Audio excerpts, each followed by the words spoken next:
नमस्कार दोस्तों, आज की वीडियो बहुत ही जरूरी है उन लोगों के लिए जिन्होंने किसी भी तरह से बैंक या एनबीएफसी कंपनी या लोन प्रोवाइडर एप्लीकेशन के द्वारा किसी भी तरह का लोन ले रखा है और अभी लोन रिकवरी एजेंट उनको दबा के हरास कर रहे हैं। अभी आप लोगों ने देखा होगा कि लोन रिकवरी एजेंट से परेशान होकर और लोन रिकवरी एजेंट द्वारा बरोवर के प्राइवेसी को सरेआम मजाक उड़ाना आजकल बिल्कुल आम बात हो गई है। लोन रिकवरी एजेंट किसी भी तरह के जो लीगल राइट्स हैं उनका यूज नहीं करते। जितने भी सरफेसी एक्ट है, डाटा प्रोटेक्शन एक्ट है और जितने भी आपके लीगल फंडामेंटल राइट्स हैं उनके सरेआम धज्जियां उड़ाते हैं और इसी वजह से हमारे देश में भी बहुत सारे सुसाइड केस हो रहे हैं इन लोन रिकवरी एजेंटों द्वारा हरास करने की वजह से। और इन सबको देखते हुए रिजर्व बैंक ऑफ इंडिया और पुलिस अभी एक्शन में आ गई है। रिजर्व बैंक ऑफ इंडिया और पुलिस ने अभी एडवाइजरी भी जारी की है और साथ में पुलिस ने बहुत बड़ा एक्शन भी लिया है। दोस्तों, आज की इस वीडियो में मैं पूरा कवर करूंगा कि पुलिस और रिजर्व बैंक ऑफ इंडिया ने लोन रिकवरी एजेंट और लोन प्रोवाइडर एप्स और एनबीएफसी के अगेंस्ट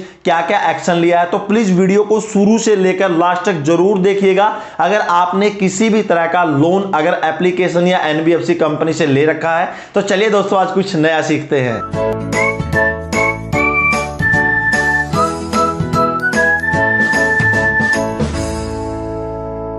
लोन प्रोवाइडर एप्लीकेशन और एनबीएफसी कंपनी द्वारा हरासमेंट किए जाने के बाद बहुत सारे बोरोवर अभी सुसाइड अटेम्प्ट कर रहे हैं और इसी को देखते हुए रिजर्व बैंक ऑफ इंडिया और पुलिस एक्शन में आ गई है। हैदराबाद साइबर क्राइम ने गुड़गांव और हैदराबाद में 3 जगह पर अभी छापा मारा है और लोन एप्लीकेशन और जो रिकवरी एजेंट है उनके ऊपर अपना शिकंजा कसा है। हैदराबाद साइबर क्राइम ने लोन एप्स के 10 बैंक अकाउंट और 80 जो ई वैलेट्स हैं जिनमें से आप लोग पैसा लोन लेते हैं एप्लीकेशन के द्वारा, उनको अभी बैन किया है, क्लोज किया है। Cyberabad police commissioner Shri VC Sajjanar ने अपने स्टेटमेंट में बताया था कि के शरद चंद्रा 2 कंपनी को 110 एम्प्लॉय के साथ अभी चला रहे थे। उनका नो एनबीएफसी कंपनी और लोन प्रोवाइडर एप्लीकेशन के साथ लोन रिकवरी एग्रीमेंट था कि ये जो इन्होंने कंपनी ओपन की थी, जितने भी लोगों ने आपने लोन ले रखा लोन प्रोवाइडर एप्लीकेशन के थ्रू, ये कंपनी उनका पैसा रिकवर कर रही थी,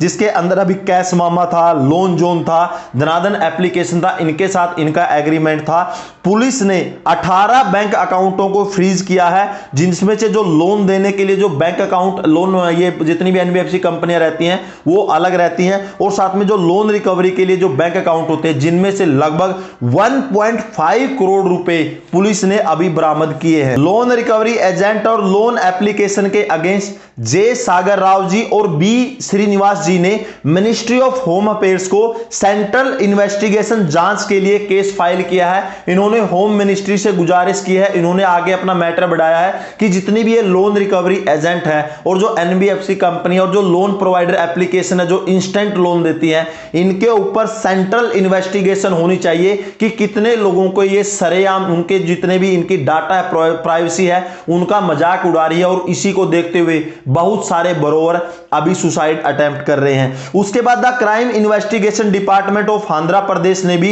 इंस्टेंट लोन एप्स को ब्रूटल रिकवरी टैक्टिक्स द्वारा बरोवर को परेशान करने के अगेंस्ट में उनके अगेंस्ट अभी केस फाइल किया है। उनके अगेंस्ट अभी क्राइम इन्वेस्टिगेशन डिपार्टमेंट अपनी इन्वेस्टिगेशन कर रहा है और जो आंध्र प्रदेश के क्राइम इन्वेस्टिगेशन डिपार्टमेंट है उन्होंने एक लिस्ट जारी की है। तो प्लीज इस लिस्ट को आप ध्यान से सुन लीजिए। क्या आपने भी इन कंपनियों में से किसी कंपनी से लोन लिया है? अगर आपने लोन लिया है तो प्लीज कमेंट सेक्शन में कमेंट कीजिएगा कि जो मैं ये लिस्ट पढ़ रहा हूं इसमें से कौन सी कंपनी से आपने लोन लिया है। Andhra Pradesh crime investigation department list के अनुसार सबसे पहले quick cash,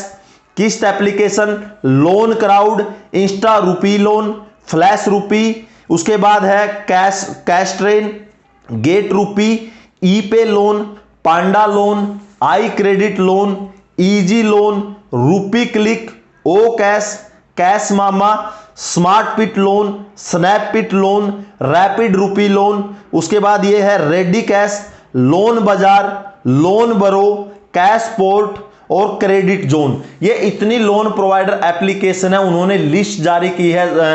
crime investigation department ने कि आपने भी क्या इन लोन एप्लीकेशन के अगेंस्ट अभी केस चल रहा है और बहुत ही जल्दी इसका रिजल्ट आ जाएगा। उसके बाद दोस्तों आंध्र प्रदेश के चीफ मिनिस्टर श्री वाईएस जगन मोहन रेड्डी जी ने सीआईडी को निर्देश दिया है कि स्टैंडर्ड ऑपरेटिंग प्रोसीजर के द्वारा जो गैर कानूनी तरीके से लोगों से बोरोवर से पैसा कलेक्ट कर रही है उनके ऊपर तुरंत एक्शन लिया जाए और एक डिटेल रिपोर्ट तैयार की जाए कि जितनी भी ये लोन रिकवरी एजेंट है या लोन प्रोवाइडर एप्लीकेशन है इनके ऊपर क्या क्या एक्शन लिया गया। और फिलहाल ही दोस्तों संडे को जो तेलंगाना पुलिस ने एक चाइनीज वुमेन और 2 पर्सन को पुणे से इंस्टेंट लोन लेंडिंग एप्स में अरेस्ट किया है, जो लोगों से या बोरोवर्स से रिकवरी के लिए जो गलत मेथड यूज कर रहे थे और जो आरबीआई से अप्रूव्ड भी नहीं है उन एनबीएफसी कंपनियां लोन प्रोवाइडर एप्लीकेशन को चला रहे थे, अभी संडे को ही अरेस्ट किया है। उसके बाद रचाकोंडा पुलिस टीम ने गोरेगांव पार्क पुणे में कंपनी के डायरेक्टर पुरुषराम लाहू और उनकी बीवी को भी अरेस्ट किया है। इन्हीं लोन रिकवरी एजेंटों के चक्कर में पुलिस ने गैर कानूनी तरीके से हरास करने पर आईपीसी की धारा 417, 419 में केस फाइल किया है। आरबीआई ने भी लोन एप्स में जो अभी एक नई एडवाइजरी जारी की है कि जितनी भी ये लैंडिंग एप्स है आप लोग लोन लेते हो और जो उनका रिकवरी का तरीका क्या है, अभी रिजर्व बैंक ऑफ इंडिया ने अपनी एक नई जो गाइडलाइन है तैयार की है, मैं आपको कल बता दूंगा। उसके बाद दोस्तों यदि आपका भी लोन ऐप से परेशान करती है तो उसका एक तरीका भी अभी पुलिस ने डायरेक्टली बताया है। यदि आपने किसी भी बैंक, एनबीएफसी कंपनी या लोन प्रोवाइडर एप्लीकेशन से लोन लिया है और जितने भी रिकवरी एजेंट है अगर आपसे गलत तरीके से पैसा रिकवर करती है तो पुलिस ने भी एडवाइजरी जारी की है कि आप तुरंत ट्वीट कीजिए और उस ट्वीट के अंदर जो पुलिस का हेडक्वार्टर है उसको ट्वीट में मेंशन कीजिए। उसके बाद जो हमारी दूसरी डिग्निटरीज अथॉरिटी है रिजर्व बैंक ऑफ इंडिया को, उसके बाद जो साइबर क्राइम है उसको ट्वीट में शामिल कीजिए। जो भी आपका मैटर है दोस्तों पूरा का पूरा ट्वीट के अंदर आप मेंशन कीजिए कि हमने लोन लिया था, रिकवरी एजेंट का इस तरह से कॉल आया और हमें हरास कर रहे हैं। रिजर्व बैंक ऑफ इंडिया की भी दोस्तों नई गाइडलाइन आ चुकी है कि कोई भी आपने किसी भी तरह का लोन क्यों नहीं लिया हो, आपका जो डाटा प्रोटेक्शन है, आपकी प्राइवेसी है, साथ में आपका जो सरफेसी एक्ट है, जो आपके लीगल राइट्स है, किसी भी तरह का लोन लेने के बाद कोई भी रिकवरी एजेंट उनका सरेआम धज्जियां नहीं उड़ा सकती। और दोस्तों अभी पुलिस एक्शन में आ गई है, गुड़गांव में एक्शन हो चुका है, पुणे में एक्शन हो चुका है, आंध्र प्रदेश में एक्शन हो चुका है, तेलंगाना में एक्शन हो चुका है, हैदराबाद में एक्शन हो चुका है। और वो सब एक्शन कैसे हुए हैं, जब आप लोगों ने ट्वीट किए हैं, लोगों ने पुलिस को ट्वीट किया है, डायरेक्ट डीएम किया है, टैग किया है। अगर आपको भी कोई लोन रिकवरी एजेंट परेशान करता है तो आप भी मेरे को ट्विटर पर ट्वीट कर सकते हैं, मेरे को फॉलो कर सकते हैं, मैंने लिंक आपको डिस्क्रिप्शन में दिया है। और तुरंत आप ट्वीटर के